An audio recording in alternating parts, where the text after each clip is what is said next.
right, now we're going to move on to our next session, which will be led by John Burnett, Mechanical Application and Product Specialist from Fluke Reliability. He will be speaking about IIoT and vibration-based condition monitoring and whether it's a false dawn. During his presentation, we'll explore the promise of IIoT to increase asset coverage, some of the challenges with developing and deploying these solutions, how AI ML is enabling human on the loop, but not out of it, and the resultant need for reliability engineers to work with a trusted partner who brings a balanced approach, blending human experience and IIoT technologies. John, as a mechanical application and product specialist with Fluke Reliability, he works with customers from all industries to implement their reliability programs. He has over 30 years of experience in the maintenance and operation of commercial machinery and as a nuclear power plant electrician in the U.S. Navy. He holds a Category 2 Vibration Analyst certification and is a certified maintenance reliability professional. After John has finished his presentation, we will open the virtual floor for questions. As a reminder, if you have any questions during or after the presentation, please post them in the Zoom questions box below. And we had a lot for our last presentation, so hopefully we'll get the same for this one. All right, and over to you, John. Thanks, Mario. So what we're going to be talking about is, connected reliability. It's a fresh approach to condition monitoring. We've been looking at condition monitoring. I've been involved with condition monitoring for 30 or 40 years, and what we want to look at here is some new ways of looking at it to accelerate the reliability journey. So again, think about reliability as a journey, and everybody is on this journey somewhere along the path. And we're not going to try to say this is the path you need to follow and this is the way or anything like that, but we are going to talk a little bit about how there's some things that we often forget about. It isn't all about collecting data, and it isn't all about, looking and trending numbers. There's a lot more to that. And so let's start with looking at the potential failure curve. And I'm not going to spend a lot of time focusing on that because we've all probably seen it, heard about it, talked about it. But what I do want to say is we want to think a little bit about this potential failure curve. And as we look at acquiring data and getting answers, kind of think about it in perspective. And so we're going to go through these steps. It isn't just about acquiring the data so think of that as your connected data, and then enrichment, connected system, and connected teams. It takes a little bit of all of this, and then knowledge. And so we're going to talk about each one of these, how each one of these can help on that path to reliability. But let's start a little bit about the precision right up front. And so if we precision install our machines, then that puts us at a much better place. And again, keep in mind that this isn't a left or right, and we're going to talk about this later. It's really a continuous life cycle. So let me jump into this and talk a little bit, get into the deep of this so you can see what we're talking about. So when you think about the first step isn't data acquisition, we should think a step before that, and that is the installation. Are our machines installed properly? Are they aligned? Are they balanced? Are they even ready to collect data? Now, that doesn't mean we have to go out and precision align and balance all our machines at the beginning. Keep in mind, again, this is a life cycle. This is a loop. So anywhere along this path we can pick it up. We just want to find a way with best practices to enhance this and make things better. Again, little steps are much easier to do. And so we're going to talk a little bit about, getting us to as far over to the good as we can be, because we know a machine is going to start wearing out and get bad. So let's try to get as much life out of the machine. And that means by starting off with precision alignment and precision balancing. The next step is going to be data acquisition. So once the machine is running, we got it back online, we're starting to acquire data. We need data. Good data is a good starting point. That's not the end all. It isn't just the numbers, but we need to know a little bit about the data. And think about this, the analytics, the solutions, the answers that we're going to get is only as good as the data. So if we have bad data to start with, then we're going to get bad analytics. We're going to get bad answers. What's the old saying? Garbage in is garbage out. So we need to get very good data to make this process work. And then once we have condition monitoring, once we have the data, that isn't where it stops, because now we have to find a way to get information out of that data. And a lot of that is based on other things. What's the history on this machine? What kind of maintenance is done on this machine? So connected systems talks about connecting the gaps between the installation and the acquisition. We want to enrich. We want to be able to get information, because just looking at a number trend isn't going to help us out. We need to find out more information, and we do that by using connected reliability, talking to other people and getting all this information together. And again, that comes from a CMMS system, which is what Miguel talked about earlier. So, bringing all of that data, all of that information together. So our next step after we get the information is acting on that information. So that's when we want to empower our teams. We want to give our teams the answers that they need at the time they need it, so they can make their repairs before it's too late. We sure don't want to fix a machine, go out to fix a machine when it's already broken down. So again, all of this information, and we want to be able to link this information from different groups. All right, let me keep moving here. And then finally, we talk about how this is just one simple flow. Well, it's not. It really is more than being one-dimensional. The best reliability consultants talk about the success of their customer. And so it isn't about just selling the best sensors or selling the best information program. We need to be able to connect the knowledge and train the staff and enable the staff to be able to get the answers that they truly need from their program. Okay, so now let's talk a little bit about what we've seen over the years is, there's many new entrants to the market talking about low cost and low power sensors and how they again, we're told that technology is going to help us bridge the gap between our goals and our success. But we all know that that's probably not going to happen. And so let's talk a little bit about how we can overcome these challenges of these we can't just go slap some vibration sensors, for example, on a machine and expect us to be able to overnight have a reliability program. So how do we get from our goals to a successful program? Because what we're seeing is when we start, there's many vibration sensors out in the market, and we have to be very careful in what information the sensor is providing. And we can't just slap on any sensor. It has to be a sensor that gives us the data we want. And so a lot of the sensors we're seeing in the market may be low frequency sensors, and those low frequency sensors aren't going to give us the high frequency bearing information we need.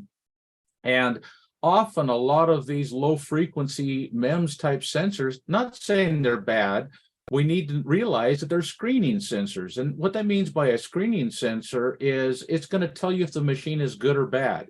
So if you're just looking at a vibration number, there is no magic equation or magic system that says, hey, when your machine gets to this number, shut it down. It doesn't work that way. It's more like an EKG. When a doctor looks at an EKG, there's a lot of information on a machine. Think of it as a living, breathing person almost. It's an animal. And so we can't just know from the vibration number when it's time to shut the machine down. We need answers. And sometimes that answer is a little bit more complicated than just the overall vibration number.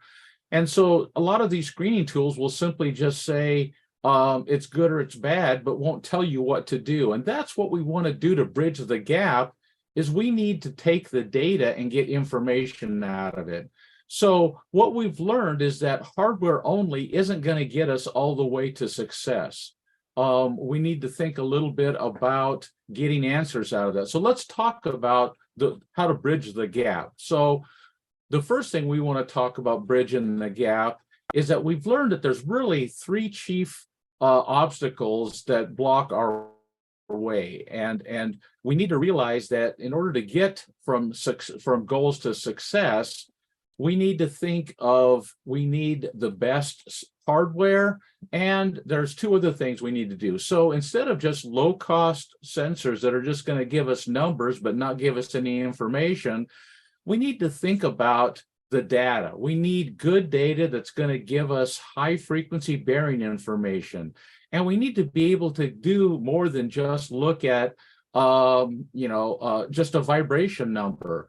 We need to think about, how can we enable our teams? Because the biggest obstacle our teams are having today isn't technology, it's time.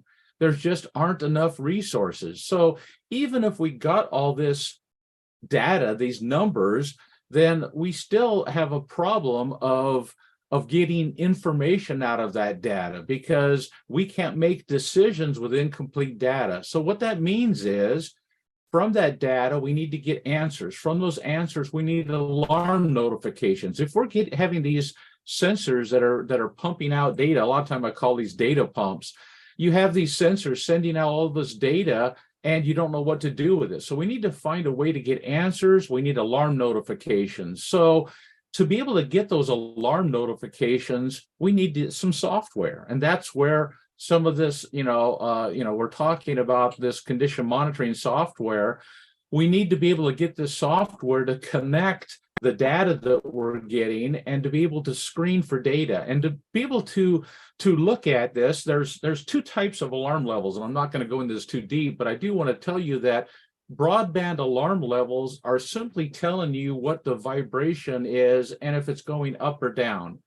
All that says is it good or bad? That doesn't give me enough information to know when to take this machine down and do a repair. So what we need for that, like an EKG, narrowband alarming. So narrowband alarming looks into the bands of where we expect to see faults on machines. Again, what I'm talking about here is getting answers from machines.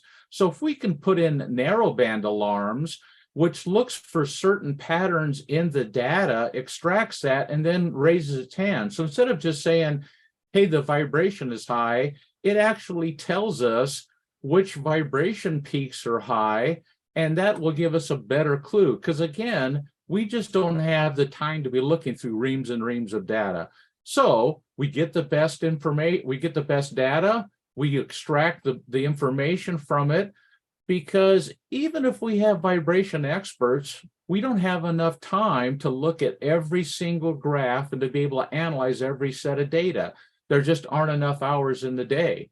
So what we need to be able to do is extract this information. Now, this is leading its way to artificial intelligence and alarming, but let's keep moving on that. So here we can see that in order to help teams that may not have vibration experts, or teams that have vibration experts that just don't have the time to analyze every set of data, well, that's when we need support services. We need some vibration experts. We need CMMS experts. We need people that know vibration. We need people that know reliability to be able to bridge those gaps. So that's why we're saying that it really takes more than just great hardware. It also takes software, and it takes the people, the person element of it is also needed to be able to keep this going.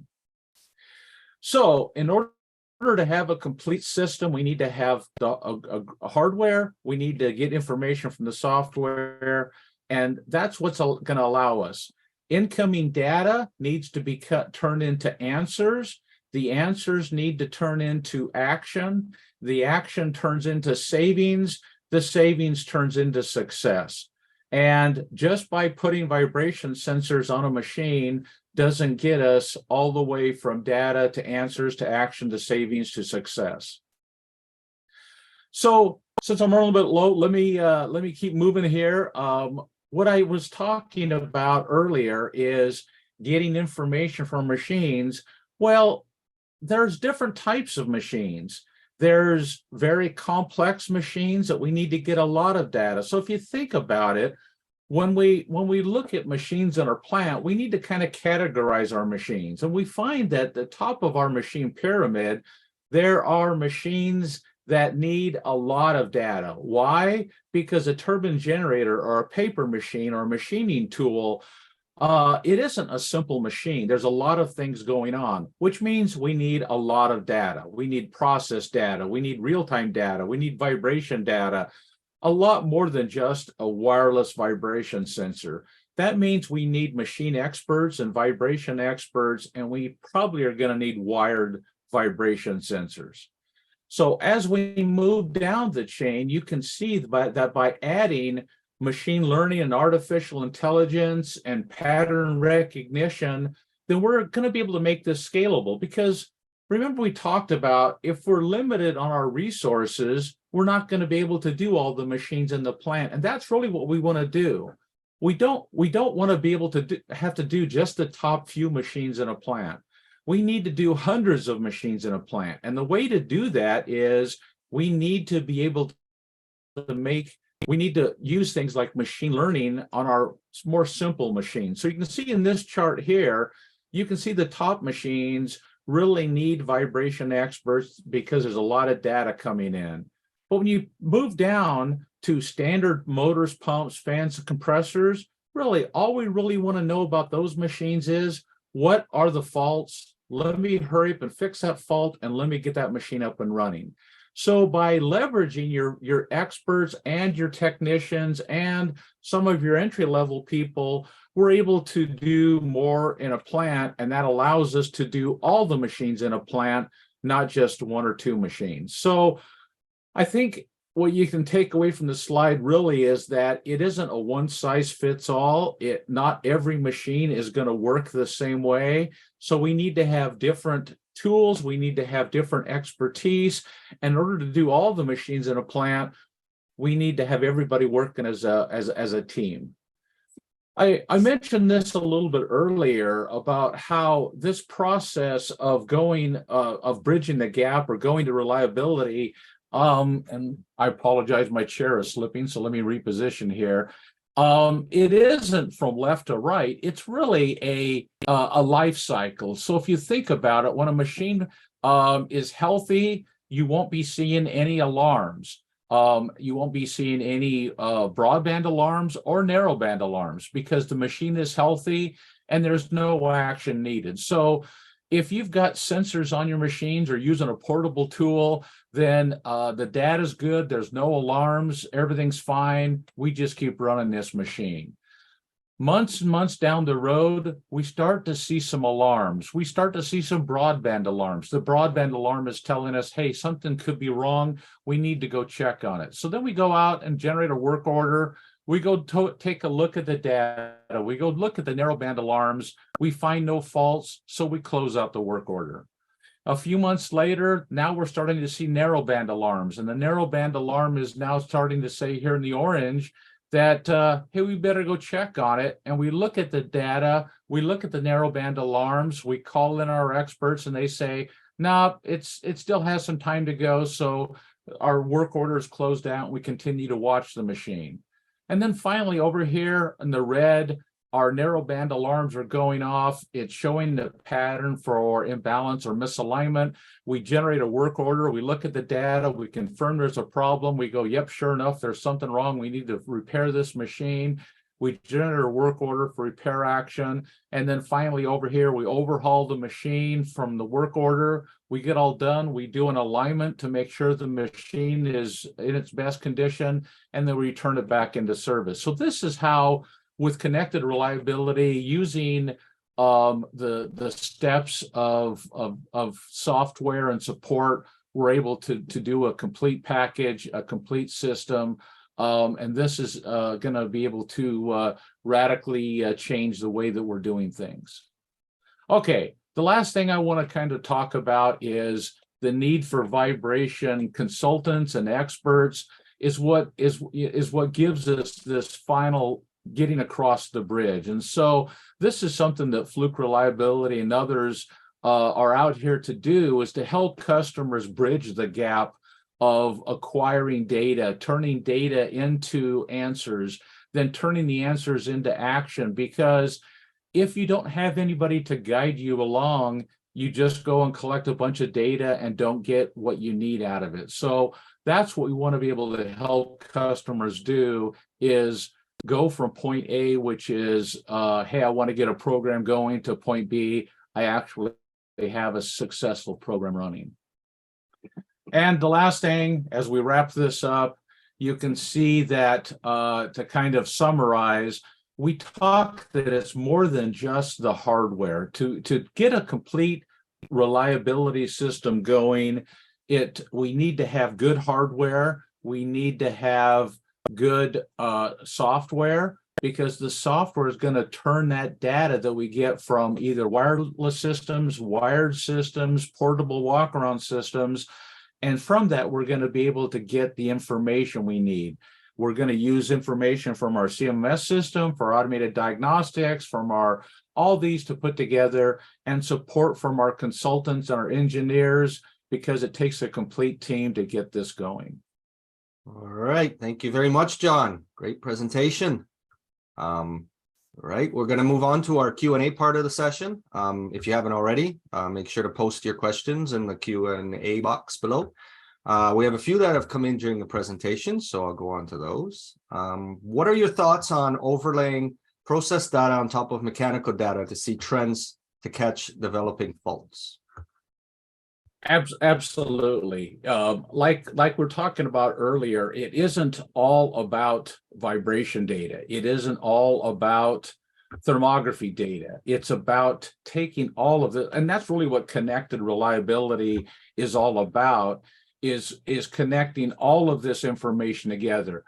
We want to have, it's the same thing when you go see a doctor. You know, the doctor doesn't just look at, the tests that they've done. They also do research and combine anything. So the real power of getting an answer about the condition of a machine is getting information from all your resources. So process data, condition monitoring data, you might have historical data, you might have, all this information needs to come together, because only with complete information can we make an informed decision on when to take this machine down.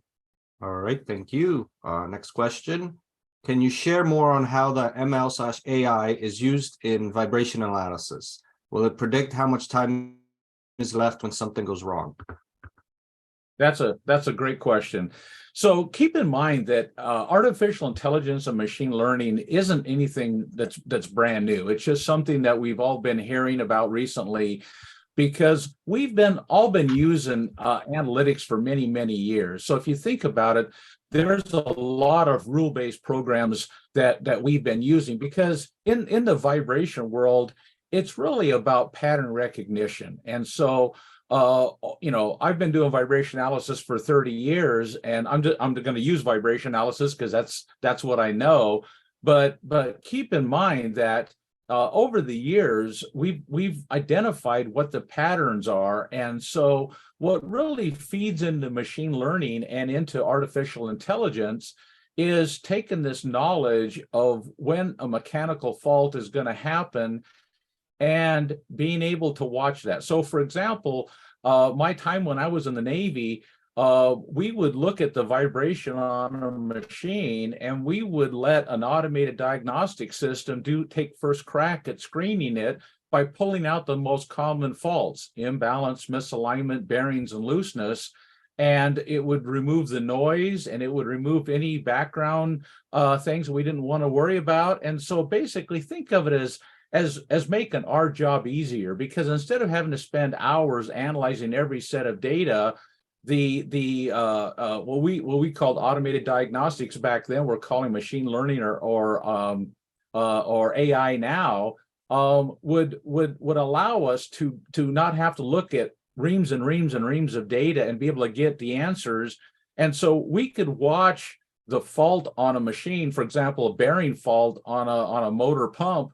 We could watch it over a 12 to 18 month period go from slight to moderate to serious to extreme. So to answer the question, yes, we can track a machine and know when it's getting worse, but we're not going to know the exact day it's going to fail. So keep in mind that it's all about risk mitigation. So in other words, we know that we have an extreme bearing wear and the risk of that machine going down is very, very, very high, when 18 months ago, when there was no bearings, the risk of it going down was very low. So the answer is yes, we have a good idea that the risk is very high and it's time to take it down. Do we know the exact day it's going to fail? No, we don't.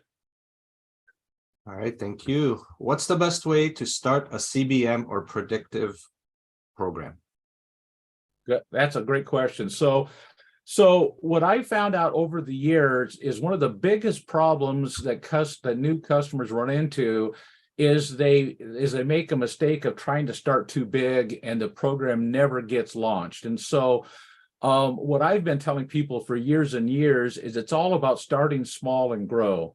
You want to start with just a few simple machines. You want to be able to quickly be able to get some saves. Cherry pick, find the machines that you know have faults, because what you want to do is you want to quickly show success, and then you get buy-in, then you get budget, and then you get approval. So load the deck, start with small, simple, and grow your program. All right. Next question is, do you have a failure modes library to correlate the incoming data and developing real-time trends for early detection? Yes. And again, I think that's going to get better and better as analytics and machine learning goes, as it is right now. We do have some fault detection. There are plenty of libraries. I think the one that we've been working with one of our partners has 6,000 different machine fault algorithms. If you've been analyzing data from hundreds of machines over many, many years, you've got a pretty good idea of what the fault templates are for most faults. And so I would say that we have a pretty good library of that. And as we can start tying that into some of the sensors and some of the programs that are out there, and I think we're just going to get better and better answers. Okay. What is the best way to get a baseline on my machines to trend data? Do I need to start on only new machines? Yeah. Yep. A lot of people ask me that because a lot of people have this idea about condition monitoring that they say, well, we sure wish we would start this program back when the machine was new. Well, what I found over the years is just because a machine is new doesn't mean that it's healthy. All that means is that it's supposed to be in good shape, but there's a lot of times where we have to overhaul a brand new machine to get it into a new condition. So we have to keep in mind that we can't just assume, and so again, think of that life cycle idea again. What we want to be able to do is find out where the machine is in that life cycle, and we want to find out, is it healthy? And that's where I start looking at my baseline. And also keep in mind that the baseline is really, if you have algorithms and if you have machine learning and if you have this kind of information, it's a combination of the baseline and the algorithms of patterns of faults. And so we've got to use those together. So you're right, you need good data, and then you also need good algorithms and good analysis to be able to find the faults. All right, another question that's come in. Where can I learn more about ML examples for PDM, websites, books, etc.? Oh, that's a good question. Yeah. I would say that we're seeing more and more of this available. I would say, reach out to some of the reliability experts in the market, the vibration experts in the market. There are some books, but it's hard to pick an exact book. I think there's probably if you go to the website, I think you're going to be able to find that there's probably hundreds of books. But reach out to somebody like Fluke Reliability or others in the market that have been doing reliability for years and years.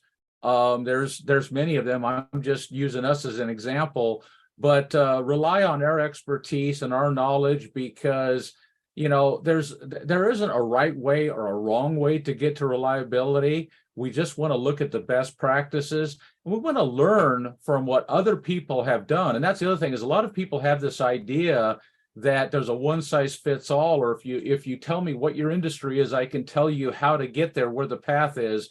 We don't have that, but what we do have is we've learned patterns from other people and lessons learned from other people. And believe me, a pump is a pump is a pump is a pump. And yes, it might be a little different in your plant, but the failure modes in that pump, we know what causes failures in those pumps. And so let's just go take our best practices and lessons learned from other industries, and we can work on it in your industry. All right. Thank you very much, John, for a very informative session. Thank you. And answering Thank you. everyone's great questions.